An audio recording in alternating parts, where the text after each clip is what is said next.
talked about light meters and stuff like this, so I'm going to talk about my light meter here.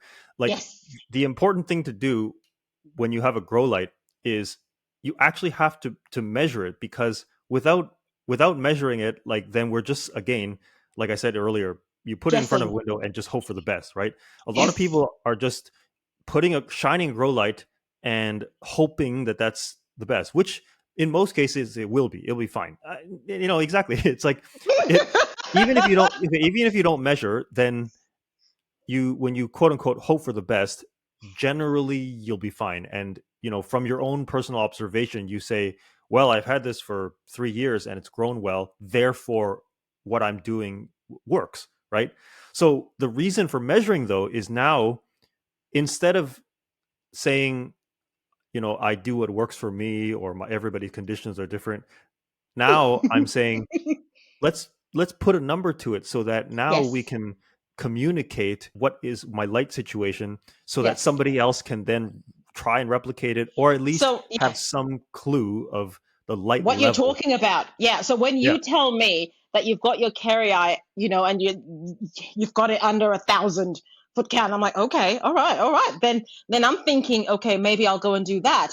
And looking at what you wrote in your book as well. I mean, I've got grow lights. Yes, I've got grow lights, but the grow light doesn't tell you how far away to put the grow light from the plant. So I might have a grow light and it's like 2 meters away from the plant. And nobody says anything about how close it should be exactly. So how do you Mhm. know? And that's where measuring comes Yes. in. So it's like, I always said that using a grow light without measuring, you're kind of like trying to use your oven without knowing what temperature it's set at, Temperature. Mm. right?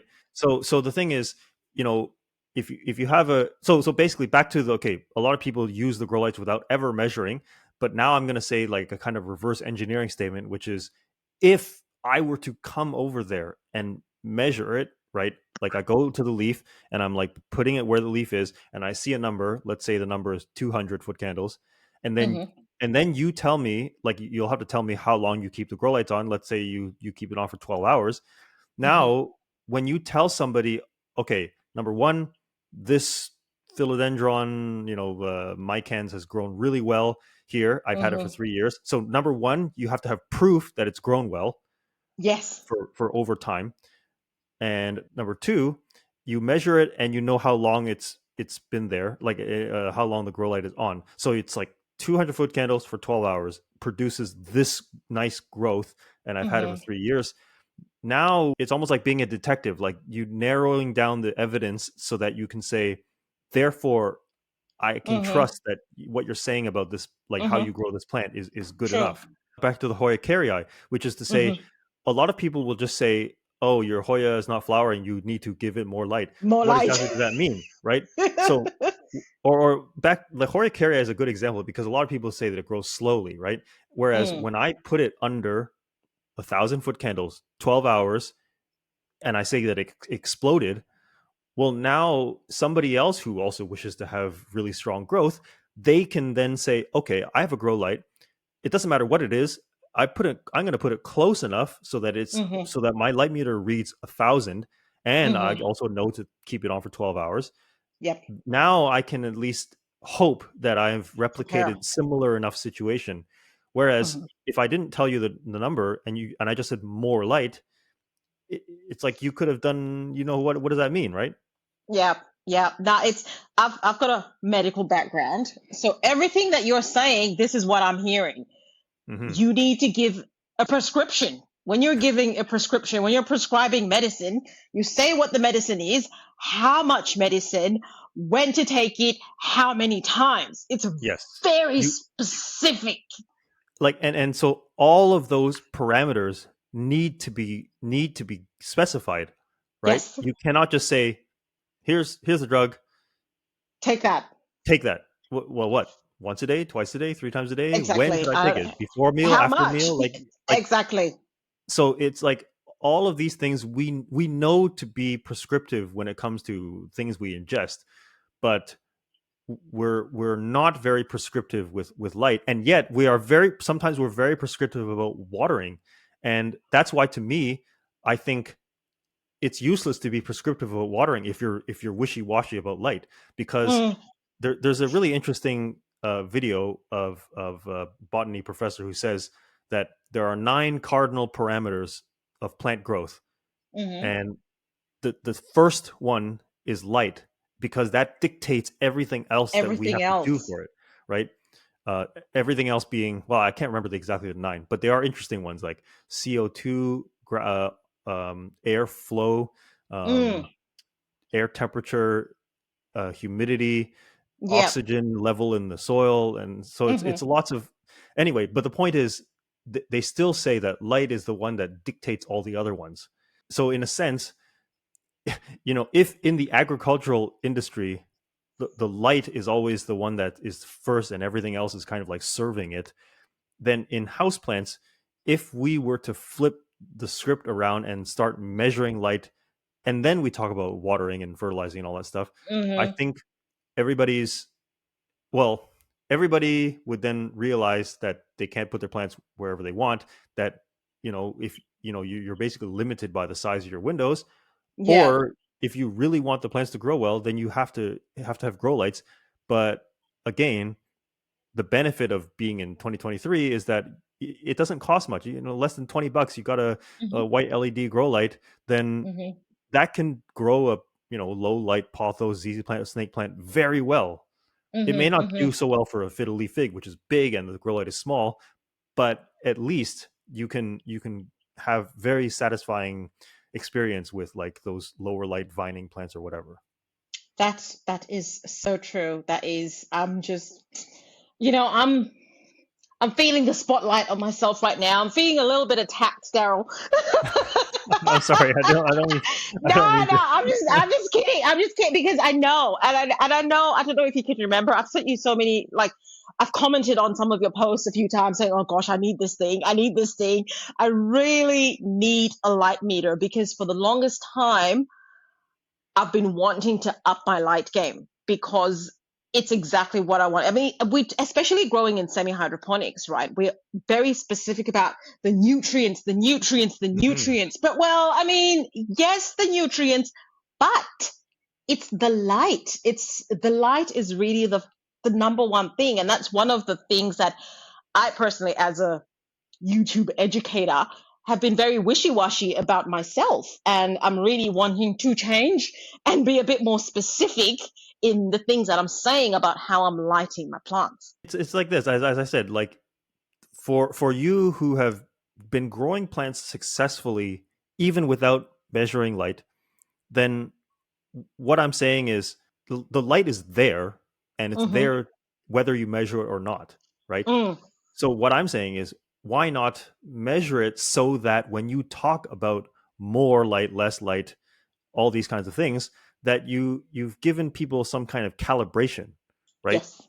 And once you give the calibration, then people feel like empowered to say, oh, I go home and I measure my window here, and it never gets any Yeah. brighter than 50 foot candles. Well, then right away we have Maybe a concrete evidence to say, okay, well then that's why this plant hasn't been doing so well, right? exactly, exactly. And I need to do something. This reminds what you're saying reminds me of something that Derek, the chocolate botanist, said during my chat with him. And he says something about how when someone doesn't give you specific instructions, they don't want you to succeed. Mm. And that's what, you know, we just say, get grow lights, get grow lights, get grow lights. That's just not specific enough. And the Mm. reason it's not specific enough, I'll put my hand up right now, is because I have not been measuring, obviously. So if I haven't been measuring, how can I tell anybody else what the specific instructions are? I don't know what the specific Right. instructions are because I'm pretty much just eyeballing it. But even having said that, I know for sure that light is important because when I look at like some of these plants that I've got back here, my moss poles, I have moved house twice in the last 2 years, right? And when I started with these big plants, I was living in a house that had double glazed windows and I had huge windows. And these moss poles Mm. were like your plants. They were right there. They were just directly in front of that window. You couldn't see anything out of there because the plants were right there. and they flourished like crazy. And that was because of the light. I didn't start doing anything differently. When I moved to my other house where the light situation changed, the size of the leaves changed. I Mm. didn't do anything, but it was the light. And I recognize that it's the light. And I've moved again. And so you can see how the plant tells a story. Like, this is where the light was good. This is where the light was not so great. Oh, things are starting to pick up.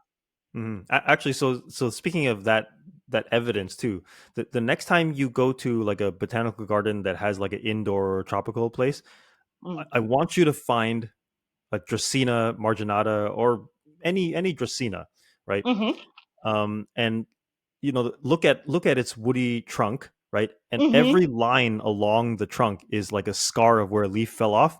Mm. Well, if the plant has been there long enough, you can actually see that wherever the little scar pattern is more like a diagonal zigzag, Yep. meaning it was going up faster. All It was lower light. Then Yep. in the place where it was either summer or it already or the leaves passed like some other canopy or something, then Mm. the zigzag is more like flat Mm. because the leaves Mm. are closer together. Like Closer together. Yeah. yeah. So every time I go to a botanical garden and I find a Dracaena, you can see this evidence on the trunk. Mm-hmm, mm-hmm, mm-hmm. So light is just it's as important as all the other things that we've placed so much importance on. But as you say, it's actually the most important thing. If you can actually think about it and get it right, then the rest will follow. Well, actually, I like how you said place importance on, right? Which Mm, is to say, I'm not just saying that it is the most important. I'm saying that traditionally, the way we think about plants, we have placed much more importance on the actions of watering and fertilizing and repotting, mm, and we don't put enough emphasis on the importance of light. When I say the importance of light, some people think, "Oh, does that mean I have to blast it with sun?" Like that's not what I'm talking about. I'm talking about the importance of being specific about the light and mm, realizing that there's a lot of gradations of the light mm-hmm, levels, right? mm-hmm. Which is to say, for example, you said, you had these huge windows, and the plants did great, and then you moved to a place with smaller windows and the plants, didn't grow as nicely as they once did. Yeah. Well, if I was to analyze what's called the daily light integral, which is like total amount of light received over the whole day, Mm-hmm. if I was to analyze that for both those spaces, then I could put a number, a concrete number to say, okay, the place with the huge windows, if it got, I don't know, let's say, did the sun actually come and shine on it as well? Yep. Yeah, so then I would say, in my estimate, if I'm just estimating roughly like a two-story high window or something like that with sun coming through it, your DLI in that space was probably 10 or higher. But then Mm-hmm. once you come to a regular one-story sized window, uh, and even if you're right in front of it, even with an hour of sun, but then you're now lower, the tree's probably blocking or whatever, Yeah. then the DLI is like less than 5 or less than 4, even Mm-hmm. 2 or 1. Yep. Then just by knowing that number is something that will give you evidence about why plant did so well or not so well, right? Mm. Yep. And when you're in a greenhouse, think about it. Your greenhouse, you're not obstructed by walls and ceilings, right? Mm. So then now the overall brightness of the sky, even places that have like shade cloths, right? Mm. We might think, oh, it's shaded, but it's really just because you're trying to block the super high intensity of outdoor sun, right? Yep. If I was to have a light meter under there, light meter would probably always be in the 1,000, 2,000 range, foot candle, right? Mm. Then that immediately should tell you that when we're indoors, the comparison of indoors should not be compared to a forest. It should really be compared to a cave. Mm. Oh gosh, that is harsh, but yes. Yeah, and of course, a light meter will tell you that right away. I Yeah. like so. Just imagine. I used to walk around outside with this thing, and my wife would be like, "Darryl, what do you have to bring that with you What do you? everywhere?" And so I still, yeah, I brought it with me everywhere, and just to sort of prove to myself that even when you're walking under a forest, the foot candle number there is still between like 200 to 800 depending on Mm. how covered you are by the trees, right? And Yeah. this is not even with sun shining on you. This is just the sky shining on you, right? Mm. So once you're indoors, then like you're effectively covered on 75% of the angles around you, which Yeah. is why when I said that green thumb equals huge windows, it's because literally the less obstructed you are to the sky, that is Mm-hmm. what gives you higher light levels, right? And Mm-hmm. that's Mm-hmm. actually the purpose of this mirror Yeah. on the light meter, which is to say, okay, I'm reading a reading right now of 40, 50, 60 foot candles, right? Mm-hmm. And then the mirror says, okay, what is producing that reading? Well, Mm. you can see that there's a light, like a LED light in front of me, Yeah. but there's also a small window like higher up, right? That's up here. Right. That's And so when I move closer to anything, that reflection shows you that it's getting closer, and that changes. reflects in the number that changes. That is very just to clarify, people. You created that because there wasn't anything on the market that could do what you needed it to do. Right. And it also, yeah, so it also has temperature and humidity readings just to kind of give Hmm. you a more fulsome picture of whatever And environment you're in, and right? that's why it's called the LTH. That's right. Yeah. And then actually I brought over here with me like the original prototype here. So like it's all, you know, Oh, busted open like that. But oh. yeah, this is like the 3D printed prototype that I had made. And so yeah, it was an interesting project to do because as an engineer, I try and produce things that solve problems, right? In a Problems. very Yeah. general sense. And so I wanted like a light meter that I could carry around and not look too dorky, right? So I wanted something that was compact that could carry with You me in my wanted it pocket. to fit in your man bag. Yeah, in my man purse, yes.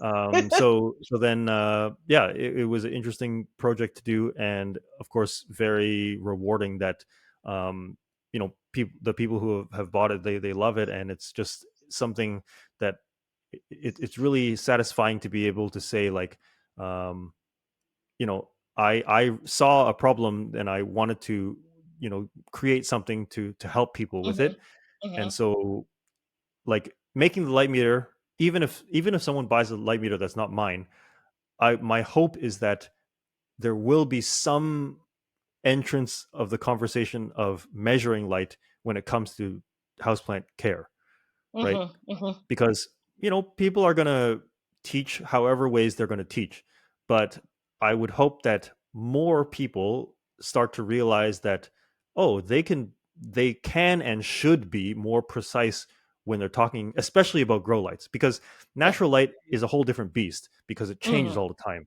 Yeah. um, but when you're using grow lights, it's predictable enough That's that you should be consistent. able to Yeah. specify to somebody, hey, look, uh, you know, uh, you, Nora, tell someone, oh, I grow this Hoya with, 400 foot candles by 12 hours. And then Yes. everything else care wise, you say as Yeah. well in terms of flushing Exactly. or whatnot. But Yeah. once you've given someone that precise of a light specification, Hmm. then they'll be able to hopefully replicate That's and right. see hopefully like similar growth, right? If Mm-hmm. you don't give them that specification, then it's like they started from ground zero again.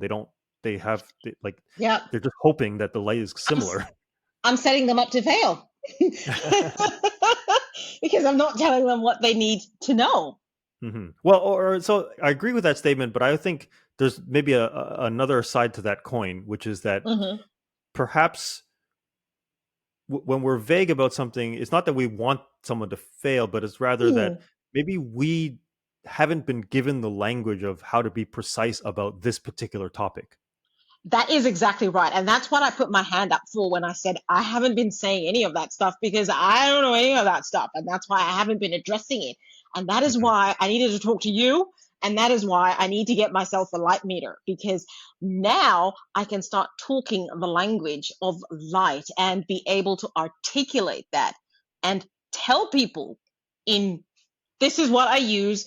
this is how I did it. This is how far away the grow light is from the wear, and there, see, and incorporate that in So my teaching. actually, yeah, then let's make this segment very useful here, which is that okay, if you grow stuff with a white LED grow light, Mm-hmm. right?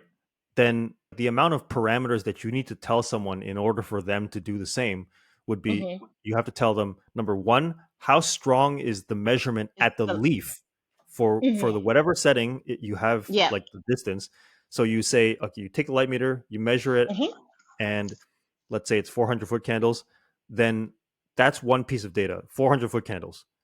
Yeah. And then the second piece is how long do you keep it on? 12 Mm-hmm. hours, 14 hours, whatever. It's easy because you specify it, right? Yeah. So once you tell someone those two things, the how strong it is at the leaf and also how long you keep it on, then what they're going to do is they're going to take their white LED grow light. It doesn't matter what light it is. It doesn't have to be the same type. It doesn't even have to be the same wattage or whatever.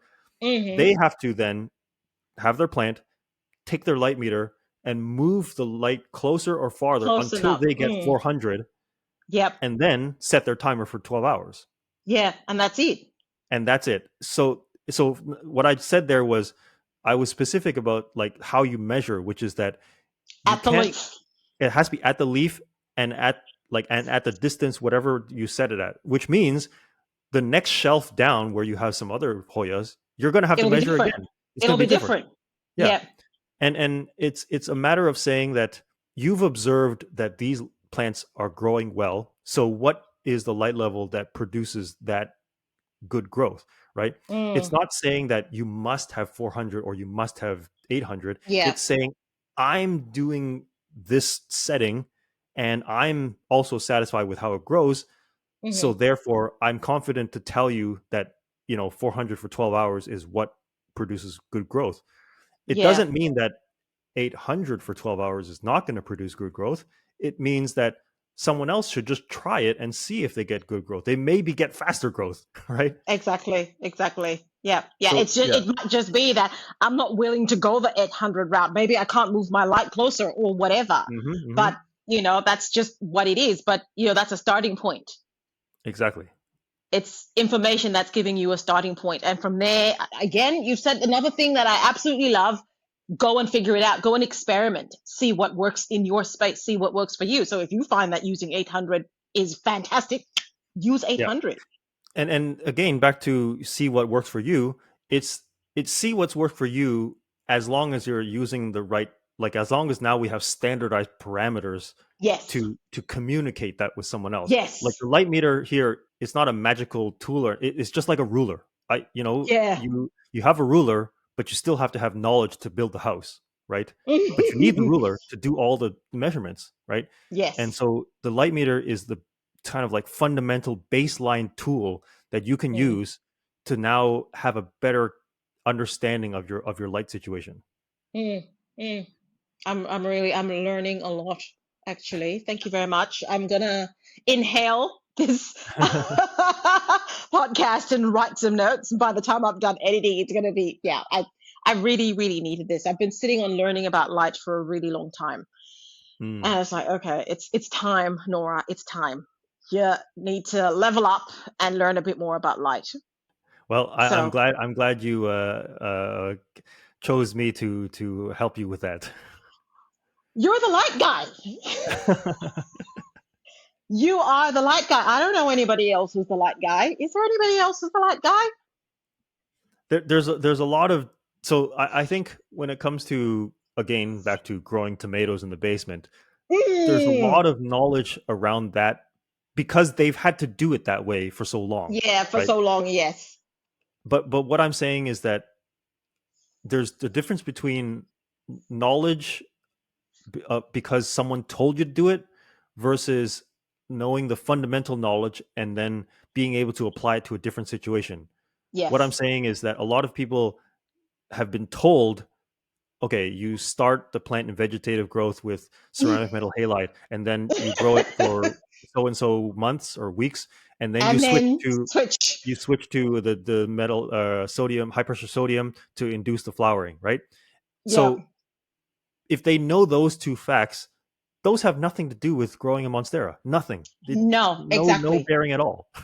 And So, that's why I'm saying that's why you're the light guy, because you understand what we're trying to do. We're not growing stuff in our basements, and mhm, you've got the evidence and you've worked it out. It's the thing I love about what you're doing is it's completely evidence based. mhm. It's I love scientific experiments. Everything that you're talking about is a scientific experiment, and an experiment is something that's replicable.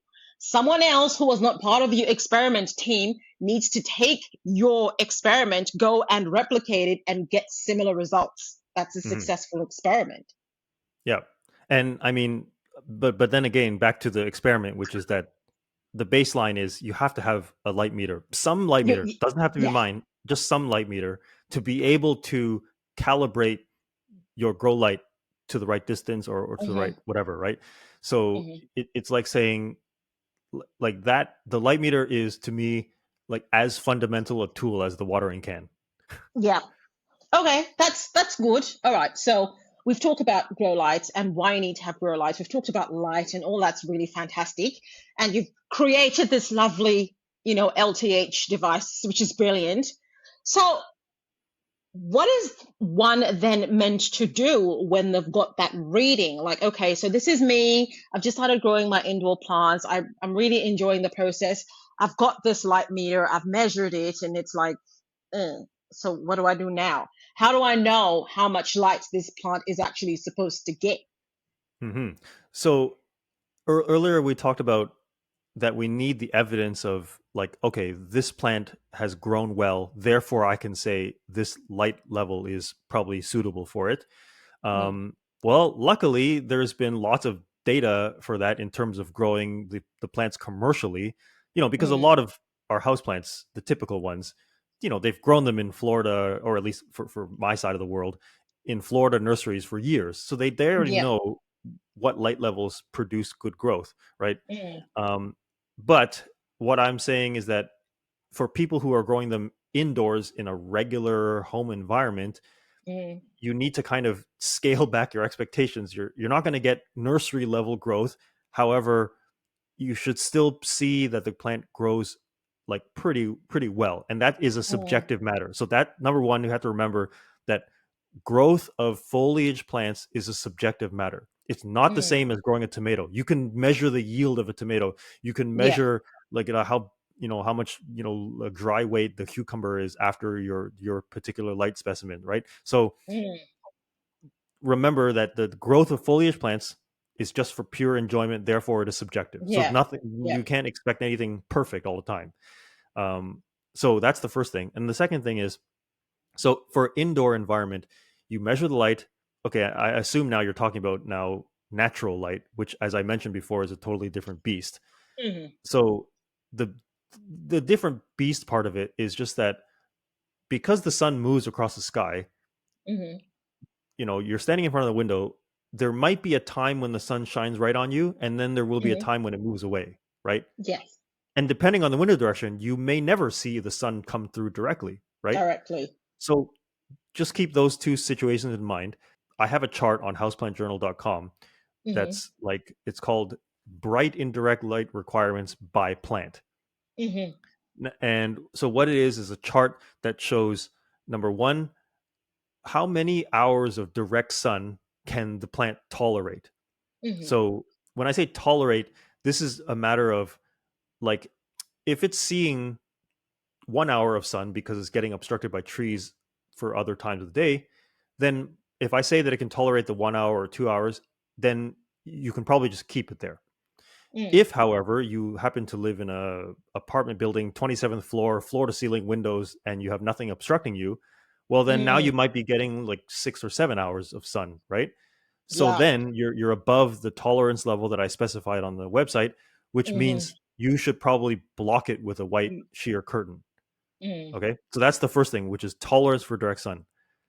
The second thing is, when the sun moves away, now you need to measure what is the range of indirect light that you get when the sun is away, and now you're just kind of measuring the ambient brightness of the sky.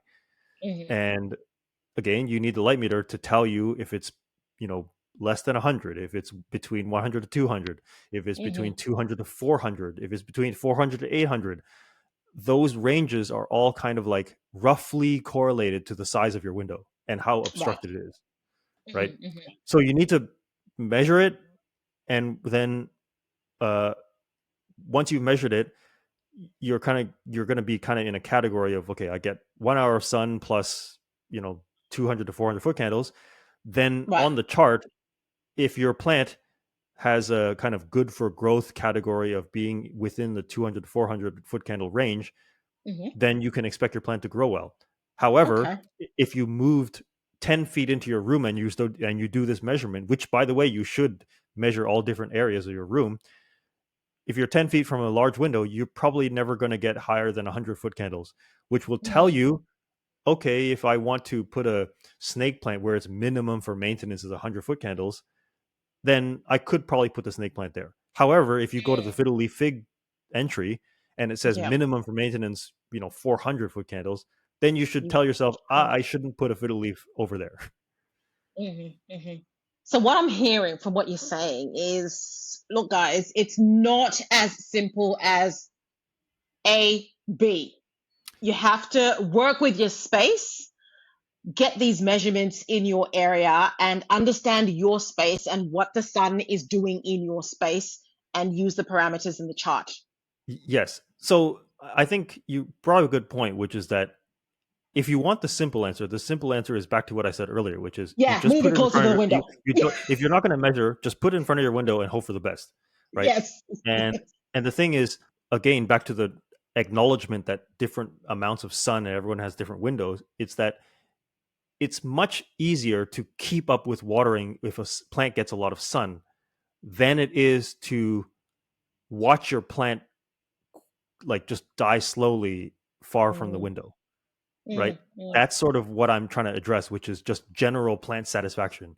And that is Yeah, to say, the people who claim that their plant care is effortless, well, because the sun's doing all the work, right? exactly. But if your plants are far from the window, no matter how well you water or whatever special fertilizer or anything, It will be hard you're work. not going to be happy with how the plant grows. That's just the Mm, plain and simple. yeah, yeah. Mm, that is true. 100%. That is so true. Okay, well, are you satisfied with the light information that you've given out? You want to say more?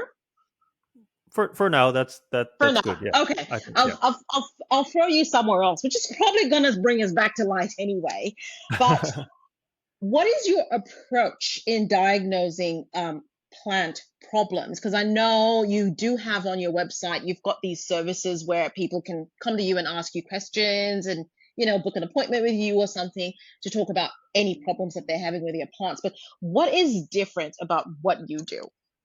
hmm So I think the thing is, and I'm actually very glad I'm speaking to somebody who's has a medical background. So you know that when you diagnose something, you can't just cough and say, "Doctor, what's wrong with me?" Cough. That's and then right away ask what's wrong. That is kind Yeah, of like the definition of judging a book by its cover, right? yeah. And so, and yet with plants we do that. We say that, oh, leaves tell you if something is wrong, or they just show you a picture of a plant and say what's wrong with it, What's wrong right? with Yes, maybe something is wrong with it, but then the only advice we can give is to list everything under the sun, right? Or Mm. maybe it's not under the sun. Haha. Anyway, but so I got that one. what I'm saying is, like, the general approach is just so vague to just suggest everything under the sun that it Mm, doesn't actually help, right? So, mm, and of course, back to the whole diagnosing thing, is you need to actually ask the questions of what is the past, like what have you been doing, where has it been living. So then I sort of have like a standard set of diagnostic questions that people answer mm, whenever they come to my website. And by the way, this part of my website is like free to submit, right? mm, And so I'll answer the questions as I have time for, and I'm like, but my purpose is to sort of be able to say that I have enough background information to give a meaningful diagnosis. And mhm. that meaningful background information is, number one, how long have you had the plant? Because I can see the difference between somebody who has a fiddle leaf for 3 years versus 6 months, right? Yeah. And the second thing is show me where the plant has been living for the Hmm. past whatever you said, length of time, right? Hmm. And that tells me, because now, like, because I've measured light for so much, I already know like what size of window will produce what reading of indirect light. Hmm. And it sort of like in concert with that is how many hours is the sun actually shining directly on the plant. And Mm. I don't need anything more precise than per hour, whether it's Yeah. 0, 1, 2, 3, 4, right, or Mm. more. And then the next part is watering, which is that we actually have to break up watering into two components, which is how do you determine when to water? Like, what is your thought process of when you should water? Hmm. And number two, how do you actually water? Are you Mm. pouring like a cup of water in there, or A are little you sick. taking, yeah, or are you taking it to the sink and like, soaking it, or you take it to the shower, soak it like that? So by breaking up into those two, now I'm able to address the age old question of over or under watering, right? Mm.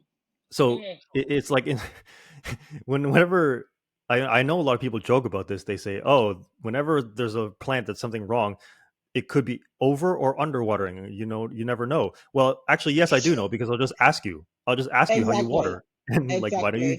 why don't you just tell me how you water? That's sort of like the idea here.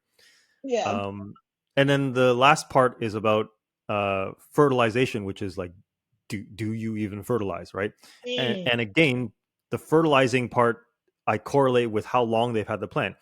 A lot of Mm. times, so let me just give you an example. A lot of times, Hmm. somebody will have a plant for a year, like up to a year, but they're unhappy with how the plant looks because it's like very sparse. Like maybe just like if it's a monstera, they've only down Yeah. to like, 3 leaves and the rest is just a bare stem.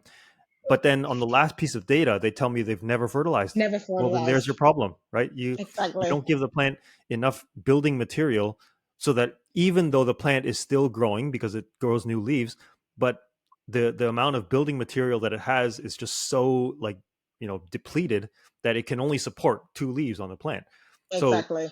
by having those two like correlating pieces of information, then Hmm. I can make a more meaningful diagnosis about that. Yeah. Yeah. Yeah. No, that makes perfect sense. Makes absolute sense because I think I'm not sure if we've actually talked about this. How what you I think you've mentioned it in passing, but I'm not sure whether it actually came out clearly that the more light a plant is exposed to, the more nutrients or the more water, the more food it will use. Yes, yes. So if your plant is closer to the window, for example, it'll have more light, and therefore you'd end up having to water it more regularly than you would if a plant was further in the room because it Hmm. doesn't have as much light. Yes, exactly. And as you mentioned too about the fertilizing, it's like it's like when the machinery is working really fast, well then you need to support that machinery more, Yeah. right? Mm. If I was to make, like, I love the analogy of the factory, right? Yeah. The sugar power, the solar powered sugar factory. If the sugar factory is working faster, then the workers, like the workers inside, they'll run out of like the machinery, the literal machinery that makes the belts go around, or like the gears and everything. They'll get worn out faster. Mm. So the nutrients like NPK and all the other micronutrients, those are all necessary building blocks to keep the Mhm. machinery going, right? Working. Yeah. The machinery produces food, but the machinery itself also needs the It maintenance, it right? needs inputs and it needs maintenance. Yeah. Exactly, like Yeah. the core molecule of chlorophyll is the nitrogen, right? So it's like saying the the amount of nitrogen available to a plant is indicative of like how many leaves the plant can have at any one time, right? Mm. And of course, the reason is when we put the plants in containers, well, then we're severely limiting the Limiting. the nutrients, right? Mhm. Whereas, you know, people point out a monstera out in the wild, growing up a tree, and it has like hundreds of leaves going up all over the tree. Well, Yeah. that's because it has unlimited supply of Food. basically insect poo, right? Exactly. Yeah, so That's right. it's like looking at the plant as a system and realizing that all these inputs have a visual, like an impact that you can observe on the Mm, plant. mm, So that's why, like, when you see a plant, it is going to reflect, like, unless of course you've moved it there recently. If it mm, has lived there for a long time, it will reflect the conditions around which it grows, which is why I'm mm. okay with my monstera having 6 leaves, even though I know in the wild it could have hundreds.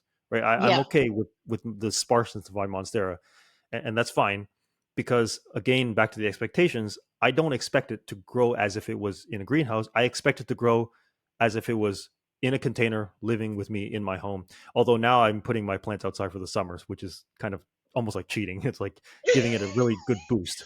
Well, if you can, why not? Exactly. Yeah. Oh wow, wow. We have unpacked a lot. There's been a lot of very heavy talk here, and I hope people haven't been turned off. But I'm loving this. I'm loving how, and I think you mentioned this in your book as well, how we need to see plants as living things. They're living things and they live in an environment and in an ecosystem, and everything supports each other. And once we take the plant out of the forest or the wherever and put it in a pot in our home, we're taking so much away from it. And it's Hmm. our job to replace all those things if we want the plant to get anything close to what it normally would be when it's out in the wild.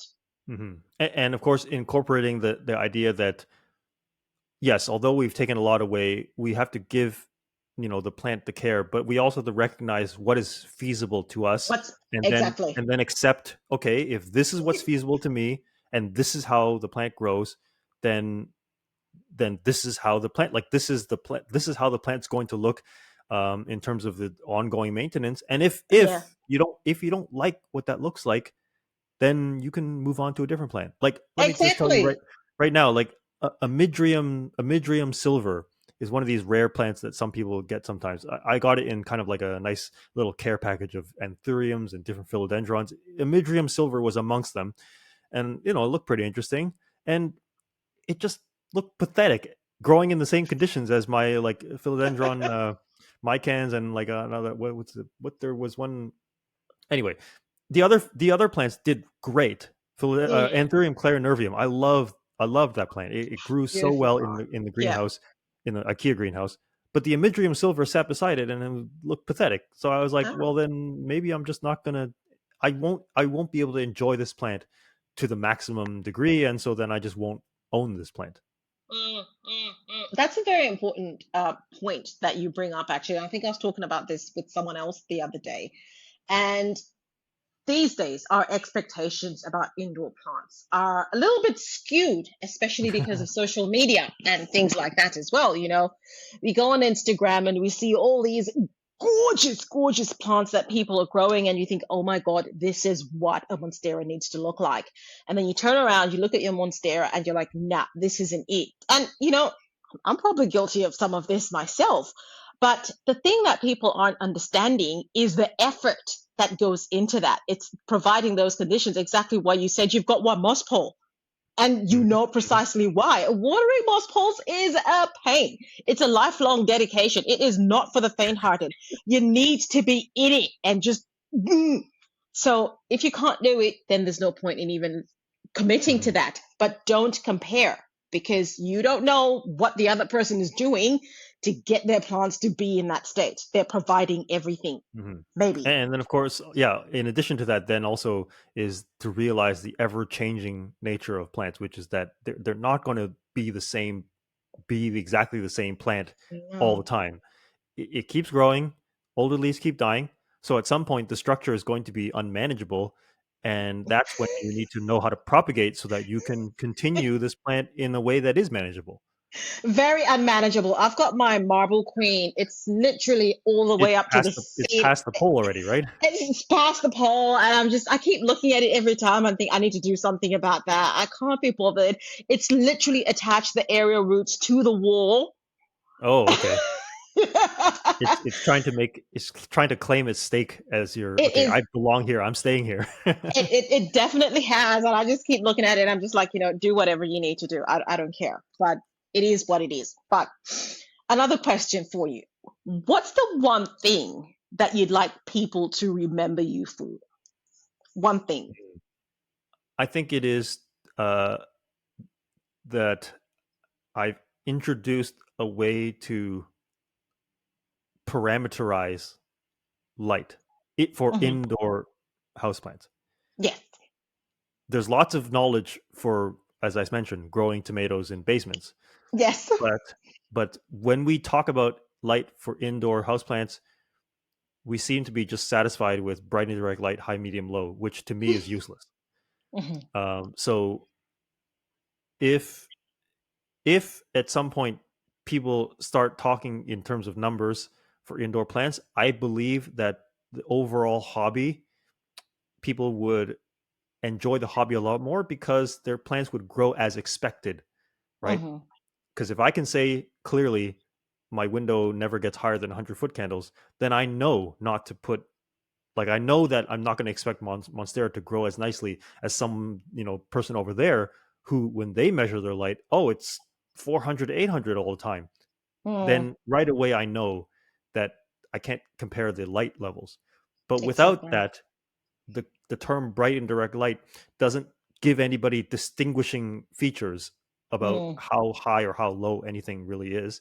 hmm. So if anything, I hope that I leave behind that measuring light will allow people to be more, I guess, calibrated to indoor light levels. Hmm. Hmm. I think, yeah, that's a good one. And I think you done it. It's awesome. I really enjoy your posts about light, and it's taught me a lot. And it's sort of like, oh, okay, I really need to start thinking about my light a lot more. And I know my plants will do so much better if I can figure out exactly what I'm doing with the light and give the plants exactly what they need. So, with that, I will say thank you so much for taking the time. And thank you for those of you who've stuck around with us. It's been such a riveting conversation. And I urge you all to go and look up Darryl on his Instagram account, The Houseplant Journal. He's also got a lovely, lovely oh, website. Oh my God. It's 1 o'clock in the morning. He's got a lovely website. I love the website. There's so much useful information on there, so much free, useful information. But Darryl also provides services that can be very specific to your specific plant. If you want to talk to him about that, just jump on his website. Also, if you haven't bought Darryl's book, you must go and buy it. Honestly, it's fantastic. You should. But you've got your book, you've got your second book coming out soon, you've got your website. You're a busy man. Yes, yes. Yeah, trying to keep myself busy and always looking to the next kind of useful thing I can produce. Yeah, yeah, I think there's a season for everything, and maybe you've sort of had your YouTube season, and then maybe you'll come back to it later. You're doing other things now. Well, I think like after especially speaking with you, I realized that maybe there needs to be a lot more videos where I talk about how to use this and yeah, Yeah. really kind of seeing the niche of it because again, not every person who owns plants would think to measure their light, even no matter how Mm, much I say it's important. But there is a yes. subset of people who really want to, Hmm. and I think I need to kind of think about what kind of content would be good for those people. And I think uh, as we were talking, perhaps I should say thank you for the inspiration too. Is Oh, that good. people who use grow lights and because they know that they can use it exclusively, they are the ones who have the utmost importance to measure and then be able to Mm. communicate. And I think then amongst the people who use grow lights, it would be so useful to then have some sort Mm. of standard way to talk about it. Yes, yes, do that.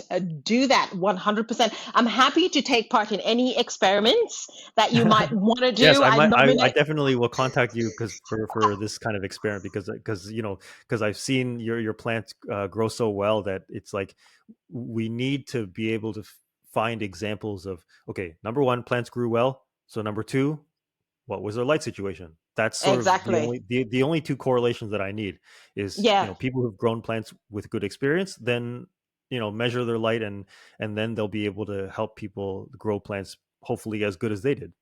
Yeah, no, definitely. I think you should, because I mean, I'll buy your light meter, and then I'll be what? I mean, nowadays, when someone buys something, the first thing they want to do is go and watch a YouTube video, right? Who's got time to read instructions when you Mhm. can just watch a YouTube video? So, do you have a YouTube video? Oh no, I have not yet, but yes, we'll maybe we can do something together about that. We can, indeed. Yes, we can. I think we definitely need a YouTube video showing people how to properly use the LTH. I would love to do that. Yes. Yes, and now I think I should go to bed. Yes. Again, thank you so much for having me on and for staying up and accommodating my time zone. Yeah, and I just had a really great conversation. And thank you so very much. People, go and check out Darryl. He's a very important voice in our times on taking care of houseplants. Thank you so much. Thank you. Thanks, Darryl, and we'll see you next time on the Leca Queen podcast. Bye. Bye.